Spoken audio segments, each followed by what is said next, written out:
Thank you so much for joining us here this evening. I have a really special place in my heart for Pankey. It's where I began my journey immediately post my residency 29 years ago. So Pankey and I go way back. Tonight's topic, obviously, porcelain veneers, prep or no prep. You have any questions? You have any thoughts? You have any concerns? You just want to chit chat about things? That's my email, david.rice@ignitedds.com. Please feel free to reach out. As much as I love patient care, I love teaching even more. So I'm happy to help you at any point in time.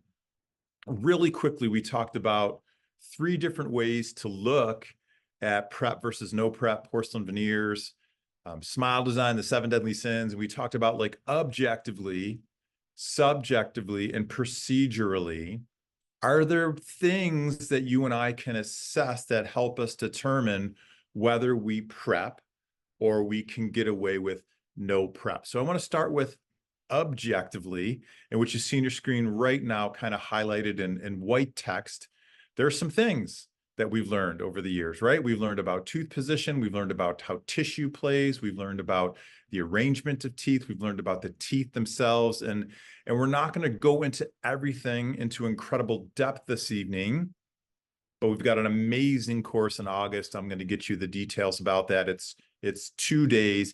It's all of this and hands-on, and it's direct and indirect on the veneer side. So let that kind of soak in, that we're going to skim the surface on some things tonight so you leave with some actionable steps and great thought processes, but there's a whole lot more. So let's just quickly look at a few things and just think tooth position.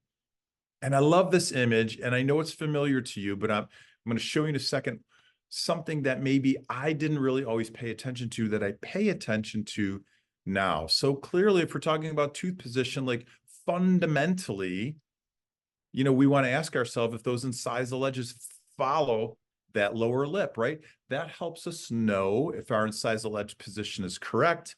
And when we start thinking about prep versus no prep, where we're beginning and where we need to finish determines largely if we need to take a burr to a tooth or not. But here's the piece that I didn't think about as a younger dentist, 29 years ago, that I always think about now. Should those incisal edges follow the lower lip? Should they? Because ask yourself, when you think this patient notices how their lower lip smiles, how it moves when they smile, do you think they notice that before we touch the teeth? Or do you think they notice that after we've corrected 8 and 9, everything looks beautiful and harmonious on insert day, or maybe even a week after upon follow-up? Because in my practice, maybe my patients are different than yours. Objectively, patients notice this post-insert.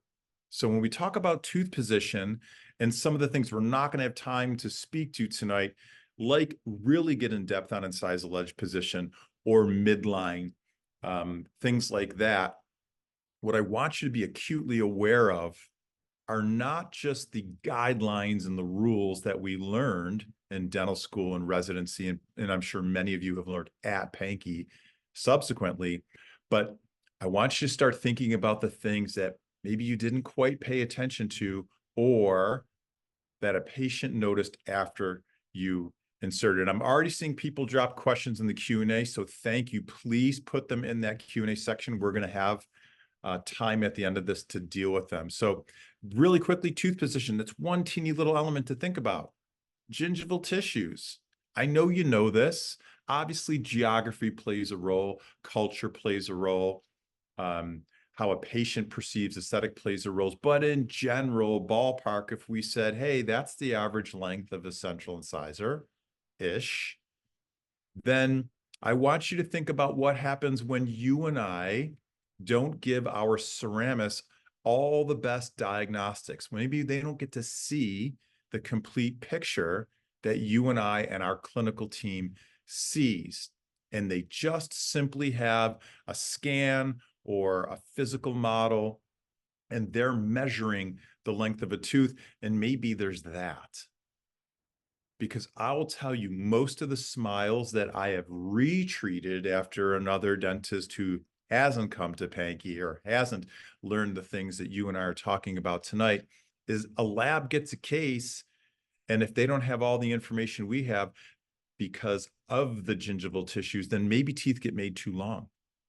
And we think, I don't have to prep this tooth because I've measured and it's 10 to 12, but really the tissue's too high or the tissue's too low. So we have to think about all of these things on the front end before we ever touch teeth. And that's going to help us guide this prep or no prep process. So tooth arrangement, it's another objective factor that we can look at. And what I love about this slide is all of these celebrities have a pretty darn good smile, don't they? But they're all really, really unique.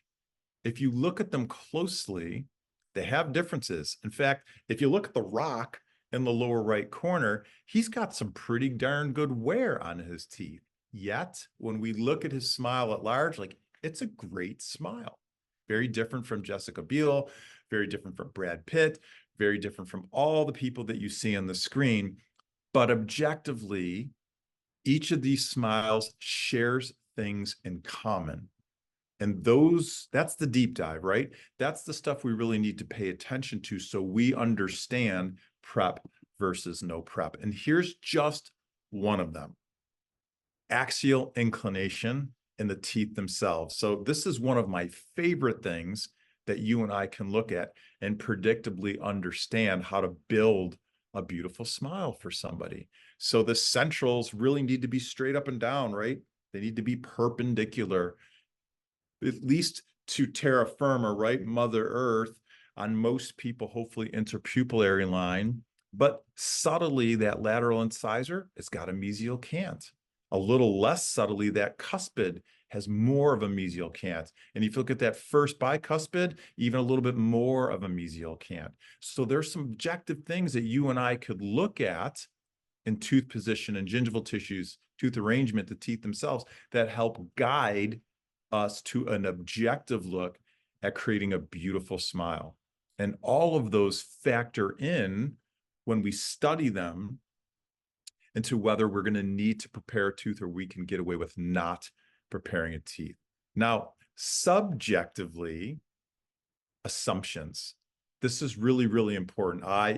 Confession for me, my very favorite veneer case in all of my 29 years, and in fact, if you asked me if I've ever done the perfect veneer case, maybe just this one time, that I could look at my patient and say, gosh, there's not one thing I would change. And those of you who know me know, like, I critique my work all the time. I blow it up on the screen. I'm going to show you cases tonight that I like, but there's things I don't love because I think we learn a lot from those like but not love cases. But the greatest veneer case, in my subjective opinion, I've ever done was a single case. We treated 8 teeth. They were in perfect harmony, and my patient liked them, but she didn't love them. So we have these objective factors in tooth position, gingival tissues, arrangement, the teeth themselves that we can count on like clockwork, but there's a subjective element. And what I don't want you to do is make the same mistake that I did, and that was assume that my patient looked at beauty and smiles the same way I did. Because this was a great case where I thought I could minimally prep, not really prep, because I was going to deliver perfection and harmony. And my patient didn't want that at all. My patient wanted like that porcelain white tooth. I'm going to show you that patient here this evening, and you're going to look at the contours, I'm guessing, and think, wow, those are great contours. But boy, I wish there was a lot more character in there. And my answer to you is, boy, I wish there was too. But when I re-prepped those teeth to put the veneers on that you'll see in this presentation tonight, I had to deliver the subjective beauty that my patient wanted. And that meant I had to switch gears. So when we start looking at teeth and assumptions, good example, right? Those blended in pretty darn well. There's a lot of things I like. I'm guessing already you're looking at the one thing I don't like, and I show this image when I give this course all the time, but look at number 8 in the tissue. Man, I missed it, right? The apex of that tissue should be higher, but there's a lot of harmony. There's a lot of Mother Nature built in. There's a lot of contour. There's a lot of texture built into these veneers. And this, you and I need to have a strong conversation with our patients to understand if subjectively we're hitting the mark with them. And then procedurally, we've got these last two. Occlusion matters. We're here. This is Pankey Dental, right? We know how important occlusion is. So that guides our ability to prep or no prep. That also guides our ability to, our need, I should say, to treat the opposing or not.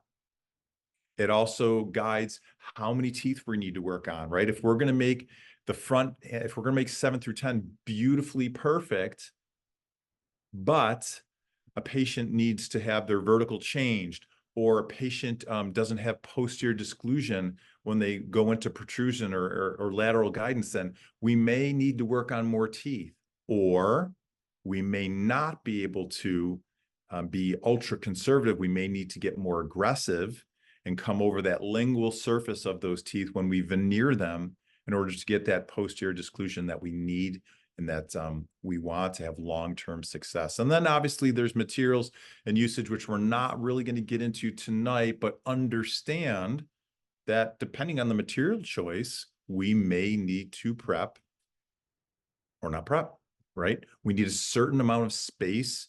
We need material thickness based on, lithium disilicate versus lithium silicate versus feldspathic porcelain versus if we go back to the Empress days, we need a certain amount of thickness to accomplish the goal. And I'm going to show you some slides here a little bit later that talk about color and all the other factors that go into it. But our material selection has a lot to do with our ability to not prep teeth or need to prep teeth. So this is my shining example of where occlusion sometimes comes into play.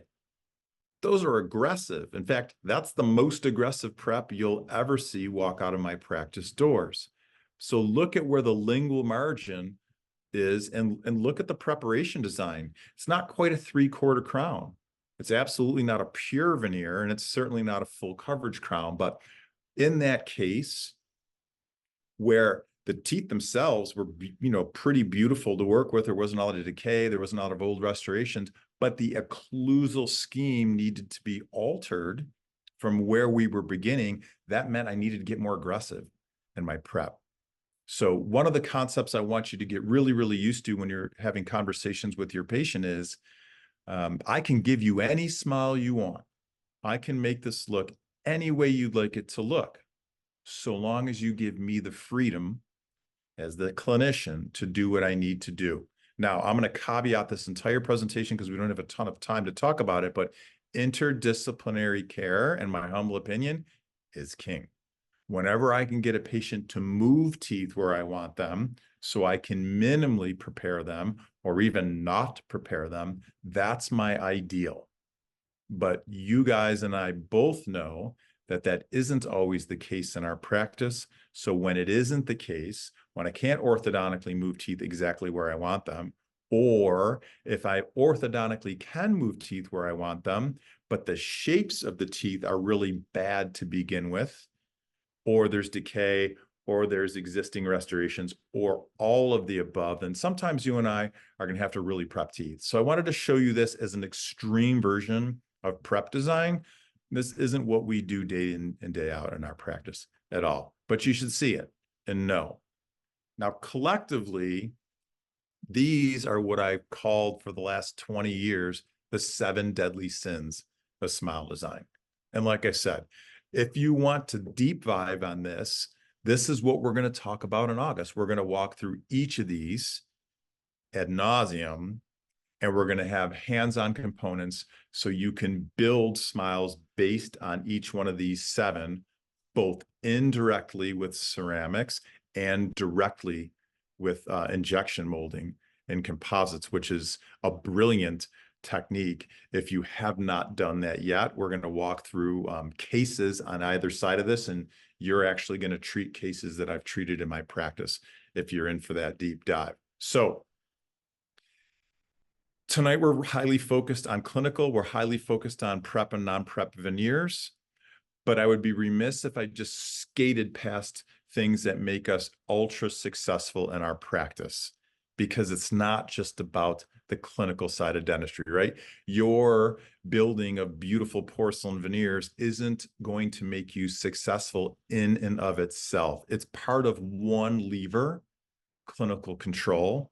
But in today's era of dentistry, when you and I would like to be uber successful, and at Ignite, we call that a self-determined future, right? Your version of success, probably not what I call success. Doesn't need to be. For you, success might mean one single location and being the greatest clinician on earth. For you, success might mean, you know what? I want to minimally practice and balance my time so I can have family and friend time and travel time. Whatever your version of success is, self-determined future, but it requires three main levers. Clinical control, that's part of tonight, but you also need financial control, and you also need systems control. And I'm going to really focus on systems control from a theoretical standpoint, because when you and I are prepping, and especially when you and I are inserting porcelain veneers, boy, we better have a solid system. And that doesn't mean just the assistant who sits next to us all day, every day, because I'm guessing if your practice is anything like mine, that assistant takes vacation. That assistant gets sick. That assistant might pick up and move to another state, and you need to have multiple people on your clinical team who can step right in that operatory with you, sit down next to you, and you don't miss a beat. Because inserting 6, 8, 10, 12 veneers, inserting full arch care, especially when we're adhesively bonding everything that we're doing, requires great people skills, and we have to have systems so you and I can be unplugged and plugged in, and our team can be unplugged and plugged in. Now, there's things that flow into each one of these controls, right? We need great people, we need great process. You're here with Pankey Institute, so you understand the third P, production, right? We need to move from like tooth at a time stuff to more complete care, especially in a veneer space. We don't want to compromise and undertreat.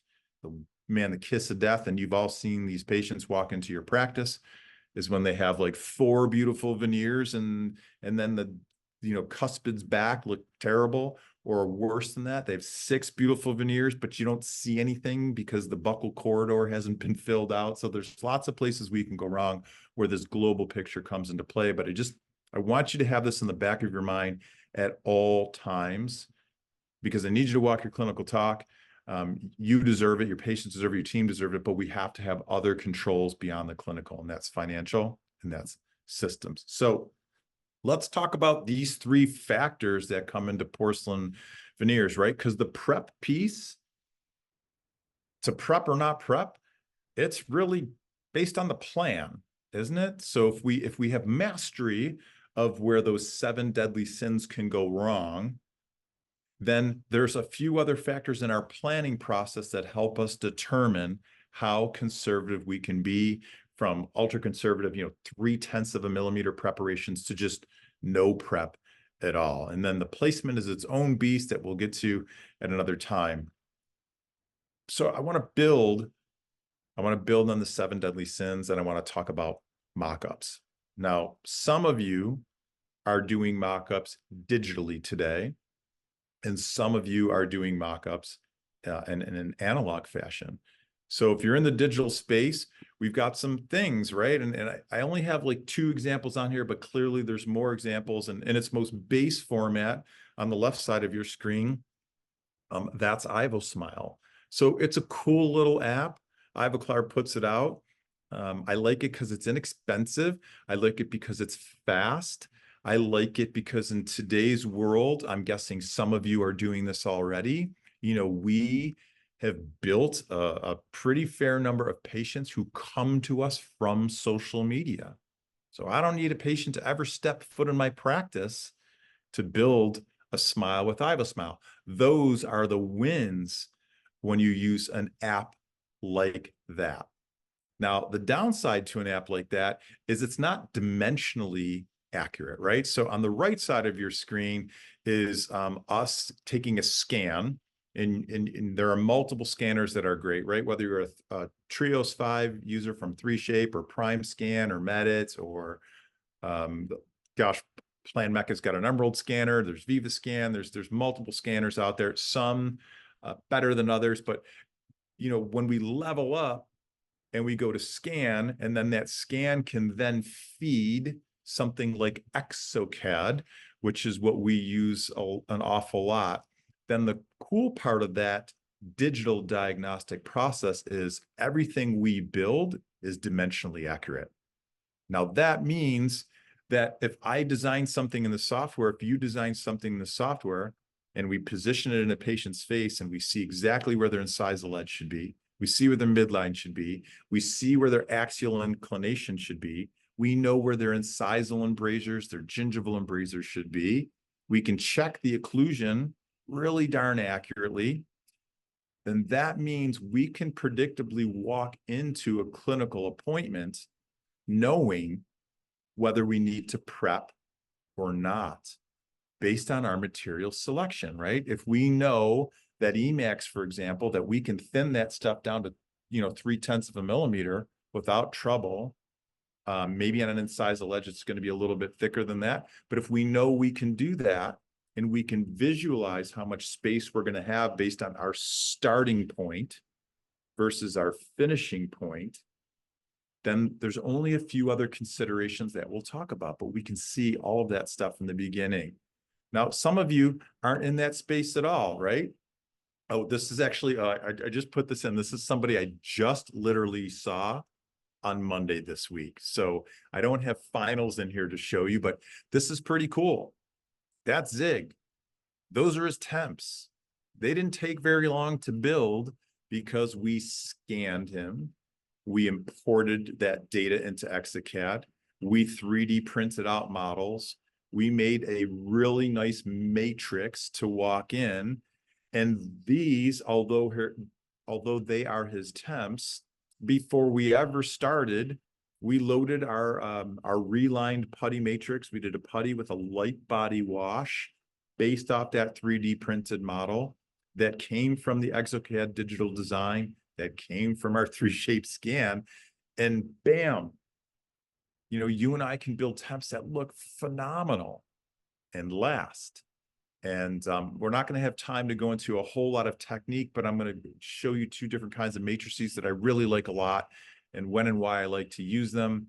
And then, yeah, most of the time I like to lock my veneer temps on, but you can loop them on. And again, we'll try to get to Q&A tonight, but if we don't get to you and you have more questions on this, please fire away with my email address. Happy to help. So that's a great world to be in. And very thankfully, you know, I've operated in that space for a number of years now, but some of you aren't there. Here's the deal. Like, it's okay. Don't beat yourself up. You know what the most accurate scanners are based off of? They're based off the best polyvinyl siloxanes we have in dentistry. So a scan is a much more efficient way to do this. The digital waterfall is a much more efficient way to do this, but you can absolutely take a physical impression. I would highly recommend when you do that, you take it with a PVS, or if you're a polyether user, you can use polyether. I like those materials a whole lot better than using an alginate or an alginate substitute. They're more accurate. They're more dimensionally stable, especially if you're going to take that impression and send it off to a laboratory. You're just going to have much better and more predictable results. But if you're in the analog space, no big deal, because whether you scan and digitally design and 3D print and get to a model that way, or you physically impression and you take all the pictures and you write all the best instructions you can and you get to a physical model, we're going to make a matrix. And I'm going to show you two kinds. So this is the first kind. Now, this particular matrix is silicone based. It's a lab silicone. You can also do what I shared before. You can make a PVS putty matrix. I would highly recommend, if you're going to make a PVS putty matrix within your 4 practice walls, that you either use a light body or an extra light body wash, because I want you to notice in this image one thing: the detail. Look at the detail of this silicone matrix. Look at the anatomy you can see in the molars and the bis. Look at the crisp outline and definition of each one of those teeth. Now, we know that at the end of veneer appointment, when we're going to make our temporaries, we're tired. I'm tired, at least. And I also know my patients are tired. So the last thing you and I want to invest time in at the end of that appointment is to have to trim our temps, adjust the occlusion on our temps, trim them some more, adjust them some more. It's too much at the end of a 2, 3, 4 hour appointment, depending on how many teeth you're treating and your process to do this. But more importantly, I want this matrix to help us on the front end. Before I ever touch the teeth, that's a mock-up. That's just Luxatemp, guys. That's not my temporary. That is me pre-treatment loading a silicone matrix or a relined PVS matrix. It doesn't matter. Seeing it in my patient's mouth before I've ever taken a handpiece to it. So I've taken everything that you and I can see digitally on a monitor that I built in exocad, or before I did that, that I did with a physical impression and a diagnostic wax up. I've translated and I've put it in my patient's mouth. Now, I love this, even though I trust the digital process. I love this in my patient's mouth for a couple of big reasons. One, they can see it in their own mouth. That's like the ultimate touch feel, and a patient understands where they are. Two, for the sake of tonight's program, it shows me exactly where my incised ledges are. It shows me where my midline is. It will show me how my axial inclination lines up. I can check my occlusion and adjust it in case anything in my digital workflow went slightly sideways, or if you're analog and it didn't go perfectly, you can adjust it right now before you've ever touched their teeth, meaning you're going to truly begin with the end in mind. And once you've done that, you can actually know how much space you have between the external boundaries of that material, facially, incisively, if you have to wrap to the lingual, lingually, mesial, distally. You're going to know all of those dimensions, and that's going to help you determine prep or no prep. So that's one style of matrix. Here's a second style of matrix. This is a clear bite registration material. It is also a polyvinyl siloxane. And all you see around the margins is a light body wash. Now, why do I love this type of matrix compared to the first type of matrix? Well, in today's world, with the right materials, I mentioned, lithium disilicate a little earlier, we can make our veneers really, really thin. So let's say 0.3 of a millimeter. Now, that's wonderful in the definitive restorative process. Yes, we know we can bond those on. They're going to be really strong. They're going to be beautiful in appearance. The challenge is when? Temporization, right? The challenge is, how many of you have ever temporized veneers that are 0.3 of a millimeter thin and had a patient break them? It happens, right? It's not you. It's you and I pushing the boundaries of a temporary material. So when I'm going to be ultra conservative and I'm really going to thin my materials, I don't want to have to prep my tooth more, right? Prep versus no prep. I don't want to have to prep more because I'm worried about my temporaries staying on or breaking. So the beauty of using a clear polyvinyl siloxane that has a wash at the margins and the gingival embrasures is you and I can then cut it out of this triple tray, use a scalpel, you can use a sharp pair of scissors, whichever you prefer, and you now have the same exact detailed matrix you had with the silicone or the relined putty, except because it's clear, you and I can load this with a flowable composite. and then we can cure through the matrix. So we get the same level of accuracy, we get the same level of detail. I can still lock my temporaries in place, which I shared I love to do with porcelain veneers, and I have more strength. And clearly we're going to have beauty, right? It's composite. It's a definitive restorative material. So I love this technique when I'm going to be ultra conservative, but both of them work for different times and different scenarios. Just make sure whatever you're doing, you know why you're doing it, and you've got exquisite detail. That's really, really key. Here's the ultimate why. So I shared with you before the mock-up. I'm 29 years in doing this, and I depth cut everything that I do, but especially when it comes to veneer preparations, which can be really conservative and delicate, I depth cut. Now, the depth of my depth cut depends on my material selection, right? It also can depend on the start color of my tooth and the desired finish color of my tooth, right? Imagine these teeth didn't look as beautiful as they did from a shade standpoint. Imagine they were like an A4.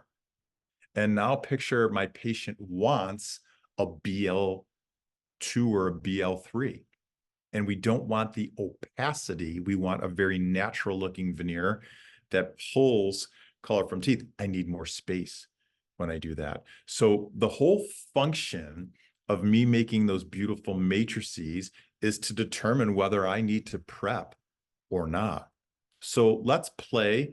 We've used our depth cutters. I seat them full. I get my incisal reduction. I get my 3 planes of facial reduction, right? Please don't forget the 3 planes. It's easy to do when we're working on a lot of veneers, because you can kind of get lost in there in a hurry. But what you can notice on there is look at the sheen on the facial surfaces of those teeth. I'm here to tell you that 29 years later, it's extremely rare for me to take off anywhere near the amount of natural tooth structure that I think I'm going to need to take off. In fact, if you look at those incisal edges, I'm lengthening those teeth. I'm still in my Lux attempt. I'm nowhere near into tooth structure on any of those incisal edges. I'm barely in the incisal third into enamel at all.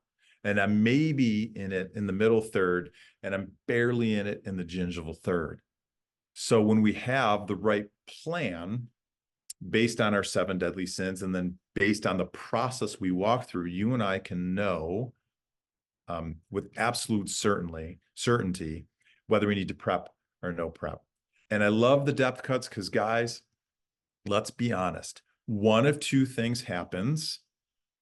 Well, suppose one of 3 things could happen, but it's usually one of 2 things happen when we don't do this. We either under prep, which means our ceramist has to build the entire case out facially, right? And where you and I tend to under prep as dentists is on our canines. And it's usually on the distal half of our canines. So if you're a righty like I am and you don't depth cut and you're going to under prep, it's going to tend to be on the distal of number 11. And if you're a lefty, it's going to tend to be on the distal of number 6. And the inherent problem with that is if you under prep the distal of one cuspid and you're working from canine to canine, then your lab has 2 choices. Call you up and say, hey, David Rice, I need you to pull those temporaries off and I need you to re-prep. Or because of one tooth, they're going to have to build the entire case facially. So be honest with yourself. Will your lab make that call? And 2, if they make that call, will you do it? Will you take those temps off 2 days later, 3 days later? If the answer is yes and yes, then good on you. If the answer is like most dentists I know, including myself, my answer would be no. So I'm going to depth cut to make sure that I have the perfect amount of reduction. And then the flip side is true too, right? If you and I don't do that, if we don't take the time to mock this up, if we don't take the time to put the depth cuts in, then sometimes we can err on the side of over prepping teeth. And now we lose that beautiful enamel that we have the best bond to, and we lose that beautiful enamel that sometimes helps us on the shade side to make sure that our veneers are spectacular. So that's a lot of how we figured this process out. Here are some other conditions that guide prep or no prep. The condition of the teeth themselves. What do they look like? Is there class 3 restorations, on 6, 7, 8, 9, 10, 11, or 2 or 3 of those teeth? If there are class 3 restorations, I'm going to give you my honest opinion, which is I don't want you ending porcelain on composite, because even if it's a brand new composite, even if you replace that class 3 composite, and now you finish your ceramic on it, what's going to fail first? The composite will always fail first. Doesn't make you a bad dentist. It's a limitation of the material. And what I've seen in the last 29 years is even when we did not have the strength of the materials that we have today with like the lithium silicates and disilicates, even when I was using Empress, 20, 25 years, you can get that result all day long. So the condition of the tooth is important. Or if there's class 3 decay, or if there's incisal decay, or if there's facial decay that wraps, we have to prep teeth. Position of teeth matters, right? If our teeth are too far facial and we need to bring them back to get a 10 out of 10 with our result, we clearly need to prep. If they're too far lingual and we need to alter the occlusion, then we might need to prep. Color is a biggie. So we talked about that, right? If you're starting with a prep shade that's really dark and you need to get to a final shade that's very light and you don't want your veneers to be very opaque, then we need more space to make that happen. And then patient desires, which is ultimately coming back to that number one sin at the top, assumptions. We need to know what our patients want out of this case.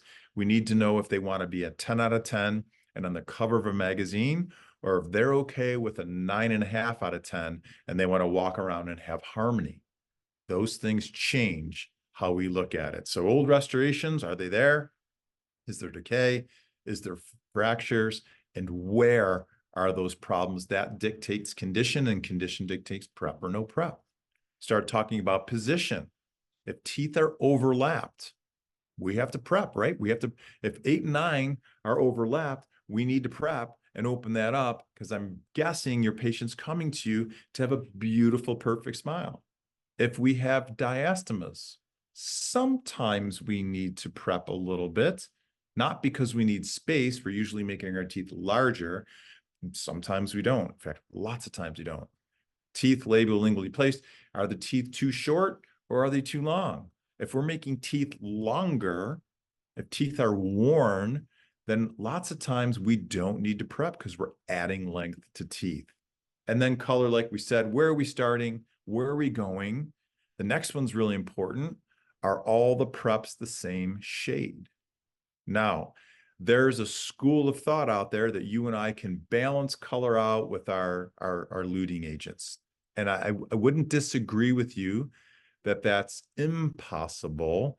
What I would share with you is, in my experience over the years, it's much easier for you and I to control the prep shade than it is on insert day to try to control one tooth that happens to be 3 shades darker than all the other teeth. That's really difficult to make perfect. So if I've got, 7 beautiful prepped shade teeth and one that's darker than everything else, I'm going to probably prep that tooth more. And I'm going to control the shade. I'm going to add composite to it. So my prep shade on that darker tooth looks just like the prep shades on all the other teeth. Doesn't mean we need to prep all the other teeth as aggressively, but we may need to prep that 1 tooth or 2 teeth that's in there. Consistent shade within teeth themselves. You guys have all seen tetracycline patients. Sometimes it's really minor. Sometimes it's major. Sometimes we get a patient, even if it is major, who allows us to whiten their teeth for 3, 4, 6 months before we veneer their teeth. And lots of times we don't. So we need to take a really good look at all that. This changes a little bit. So when you look at this image, I want you to understand that based on our material selection, these numbers can jockey a little bit, but as a general rule, this is a really good way to assess your patient. So if from a contour standpoint and a position standpoint, your starting circumstance, everything lays out well, then it becomes about color. If you're not going to have any shade shift, then we can put 0.3 of a millimeter on top of those teeth all day long. We don't need a lot of space. But if we are shifting the origin shade to the final shade by 1 or 2 shades, guys, we need 0.5 millimeter. We need room. And if we're look at 3 to 4 shades, that's aggressive, right? So those preps I showed you before, they were all of 8, 9/10 of a millimeter deep for a different reason, right? We were changing occlusion, but if you're moving a 2, 3 to 4 shades, you need that kind of space. And if you're moving the 2 shade more than 4 shades from start to finish, you know, you're probably talking more full coverage in today's world. That's a very aggressive preparation, but we need to know that on the front end of this so we can set our patient expectations. Remember I said, right? Patient walks in my door 29 years later, I am very confident that I can give them the smile that they want, so long as they give me the latitude to do what I need to do. So those are some of the things that guide from shade. And then don't forget sin number 1 and assumptions on desires. So let's look at this a little bit more closely. Let's look at no prep. We're going to look at minimal prep, and then we're going to look at teeth prep, just so you get a sense of, you know, how we're looking at things. So no prep, when your start shade and desired shade are pretty close, right? If we don't need a lot of shade change, we don't really need a thickness of ceramic. That's great. When teeth are lingualized, this is why I love interdisciplinary care. We set up a lot of our veneer cases today with clear aligners, yesterday with traditional orthodontics. Both work, but we lingualize a lot of teeth in anticipation of veneers. I know some of you are thinking, like, my patients won't say yes to that. You're going to be really surprised. It's all about verbal skills. It's all about conversations with patients. It's all about, you know, you might pay more money today, but you're going to save yourself tens of thousands of dollars over the years. Because you and I know, as we talked before, if we can put these veneers in 100% enamel and a patient takes reasonable care of them, they're going to be on there for decades. So that's great. Short teeth, worn teeth, great. We're doing additive dentistry, so we don't need to take tooth structure away. Small teeth, we see a fair number of patients who come to us because their teeth are smaller, they've got multiple diastemas, and we're adding some length. They're wonderful cases to do prep less. So really good example. Take a look at this patient. You know, quickly, like, what do you see? You know, first couple things I see after I made the mistake with that case I showed you where I missed it on the tissue on number 8, I'm looking at the tissue of 8 and 9, and I'm thinking, boy, okay, those 2 teeth, they're short, but they're short for a couple reasons, right? Yes, they're worn, but yes, also the tissue needs to be moved gingivally to maneuver them. But if you look at it and you think, shade change, it's going to be less than a shade. Yes, this patient has beautiful teeth. The uppers and the lowers match. So I'm not worried about needing material thickness to change a shade. I'm also doing more additive dentistry on these teeth than I am subtractive dentistry. So I'm not worried about having to prep teeth for that. And I'm looking at the laterals. They're in pretty good spot. Maybe number 10's a little bit bulky, but for the most part, this case lays out really, really well. So this is my conceptualizing what I want to do. And now I start looking at this patient, who is the patient I told you that I really loved her original result and then proceeded to prep their veneers off. Thankfully, we were all in enamel and on natural tooth structures because this was a prepless case, but I had to cut them all off and I had to make some opaque veneers. I loved the contour. You know, I love the contour a lot. I love the axial inclination. I loved our midline. I loved everything we did, but I really would have liked less opaque. But sin 1, this is the one I learned the hard way on. My assumption of beauty was a little different than this patient. This patient happens to be in the dental industry, of course. So we were adding length to a lot of teeth. And we were just idealizing contour. We weren't making a significant shade change. We were opacifying a little bit. So we didn't need to prep at all. So hard lesson for me to learn that, you know, my patient's view of beauty being different than mine, her view more important than mine. My job was perfect margins, perfect occlusion. And then if she wanted white teeth like that, that was her choice, and it was my job to deliver it. So shame on me for learning that one the hard way years ago. But sometimes, well, most of the times in my practice, I would say we minimally prep. And sometimes minimal prep is on 1 or 2 teeth and the rest are prepless. Sometimes minimal prep is minimal prep on many teeth. So patient who walks in the door like this, well, they had some ortho. They had clearly bracketed ortho at one point in their life. Patients had some relapse over the years. So in a perfect world, I would like to lingualize these teeth a little bit, right? We talked about that. But when I get an adult who's gone through ortho and the teeth are mostly aligned, they're just a little too facial for me to go prep less. And you can see there's bonding on those 2 lateral incisors. And, you know, I have to be a reasonable human and say, I need to do a little bit of preparation. Not a lot. I'm in these teeth, especially on those laterals, because they had bonding on them. I'm 2/10 of a millimeter in this teeth. So we can move them facially 1/10 of a millimeter, add the 2/10 of a millimeter that we took off those teeth, and we can get a really nice result. And then sometimes for lots of different reasons, we've got to prep. And, you know, here's a good example of somebody I needed to prep. So patient presents, she had older veneers on 8 and 9. My guess is 20 years ago, whoever did those did an awesome job. They're 20 years dated. You can see the tissues receded pretty much generally. Now this patient had undergone clear aligners at another dental practice. You can see that there. She's got some occlusal issues you can see that were subsequently corrected. But when I look at these teeth, there's some things that I notice. I notice that with that recession, there's some papilla recession between, you know, 7 and 8, 8 and 9, 9 and 10. I noticed that her number 10 is a little too far facial for me than I would really like, especially if you compare it to tooth number 11. And I've got some porcelain on those teeth already, which means I've got to take those off and deal with whatever's underneath. Now that's the result we wanted. That was great. Really happy with that. Very natural looking. But in order to get there, this is what we needed to do. Really good example of lots of things. So 10, I told you, was more facial than all the other teeth. So if you look at 10's prep, it's the most aggressive prep. I had to bring it back lingually so I would have enough space to put my material on in my finish phase. 8 and 9, I had to prep. They're darker than 7 and 10.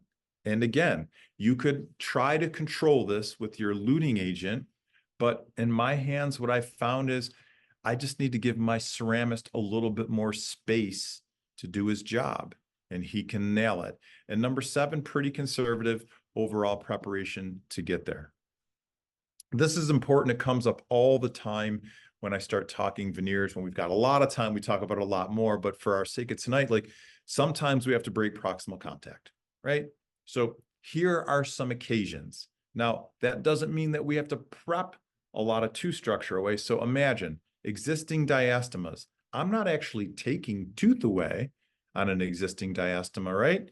But I do need to make sure that I can finish my margin, and it has to be lingual to where that proximal contact is to develop a nice emergence profile. I've got to break contact if I have overlapped teeth. That was the case with this patient. The only way for me to do this was to break contact. I have to break contact if I'm changing the mesial distal dimension, right? If I want to make 8 and 9 smaller in width, or in this case, we have a canine substitution. So what's in tooth 7's position is a cuspid. So you know how bulky a canine is. If I want to lateralize a canine, then I've got to take significant tooth structure away interproximally, and I'm going to have to do that going back a little further so I can hide the mesial distal dimension of that. Existing restorative and decay, those are all reasons that we need to break our proximal contact with our veneer. The cool thing is, though, it doesn't mean we have to crown a tooth. Look at all that enamel on each of these. Now, those preps are very conservative facially, but they have definitive margins that are lingual to where the proximal contacts would be. And we're not going to really get into it tonight, but if you notice the cord packed on all of those teeth, I only dip my margins sub G on that interproximal area in between so we can develop the emergence profile so I don't have porcelain hanging off teeth. It can grow out of the gum tissue like Mother Nature would want it. But those are the reasons that I would break proximal contact. Otherwise, I don't need to break proximal contact. So the dramatic scenario, I'm going to show you on a Type-It-On. It's not quite as dramatic as the case I showed you earlier, but I'd like to give you this picture so you can take this with you. I think this is really helpful for me when I was first learning to do veneers. And don't be afraid to bust out your Type-It-On or get a 3D printed model or a stone model, whatever it is you do. I practice on models all the time. So this helps me. If you're not doing veneers all the time right now, because these preps are so conservative, and I'm going to show you a dramatic version of the depth of a prep just so you can visually see it on this Type-It-On. But conceptually, whether it's 0.3 of a millimeter, 0.5 millimeter, or you have to get aggressive like I'm showing you on here, these are about 0.6 of a millimeter. This helps you to see. So take a lead pencil if you need to do this and start thinking about those depth cuts. I'm going to show you this from multiple angles, but I wanted to give you like a visual of depth cuts on half of it I've prepared. And all you want to do when you've placed those depth cuts is fully eliminate them. So it's critical to choose your burrs properly.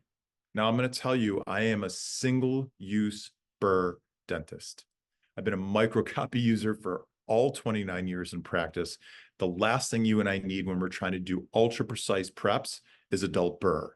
It's like trying to cut something at home with a dull knife and you slip, or trying to cut something with dull scissors and you slip and things get imperfect. But step one laterally, look at the 3 planes of occlusion. That's critical. Again, if we miss this, if we only have 1 plane or 2 plane, then that means your ceramist has to over contour where you didn't hit that 3rd plane.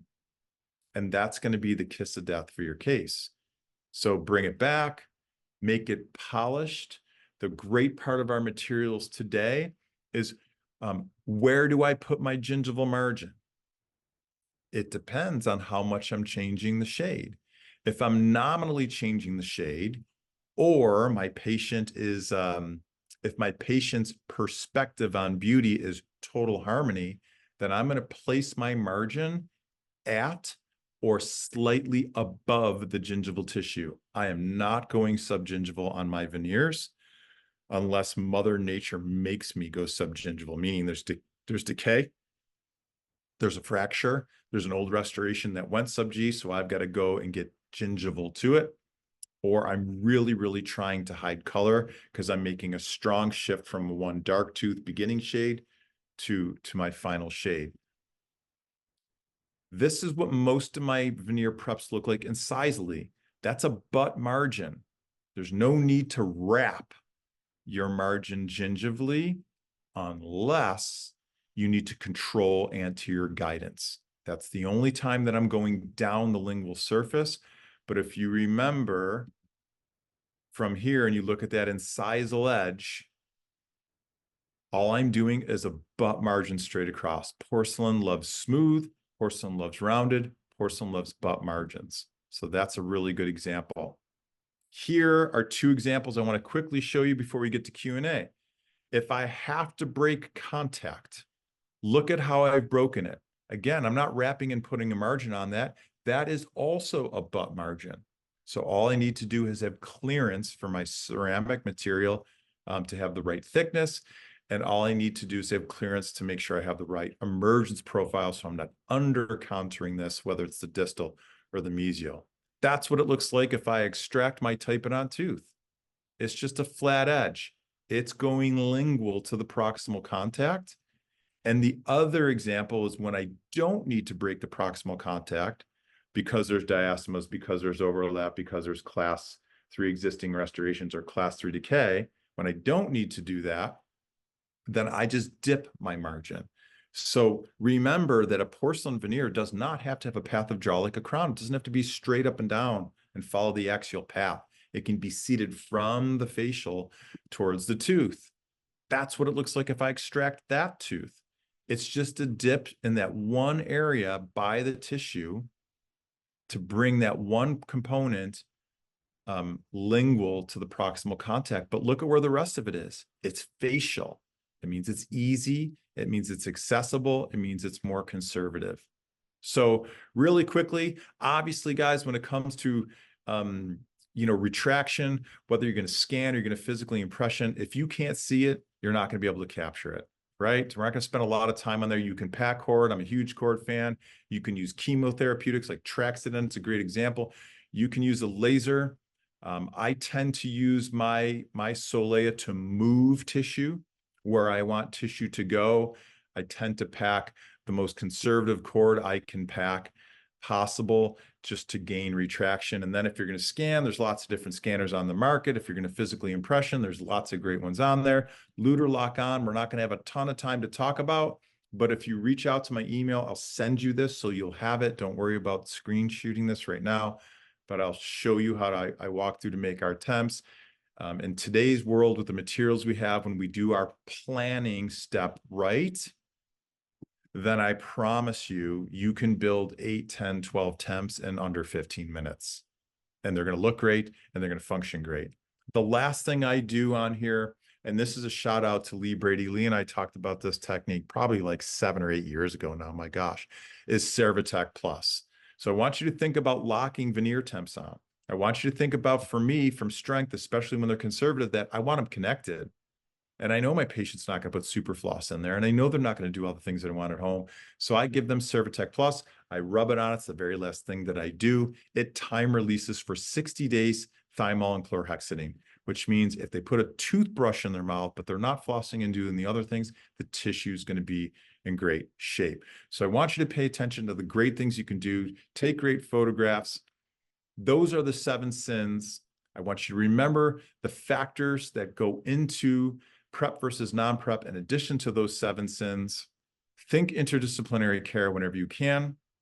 If you want the deeper dive, August 9th and 10th, please come down to Key Biscayne. This is literally my favorite clinical course to take. So you can scan that. We're going to have plenty of information. I'm sure the Pankey team will reach back out to you again. You guys can reach out to me. There's my email.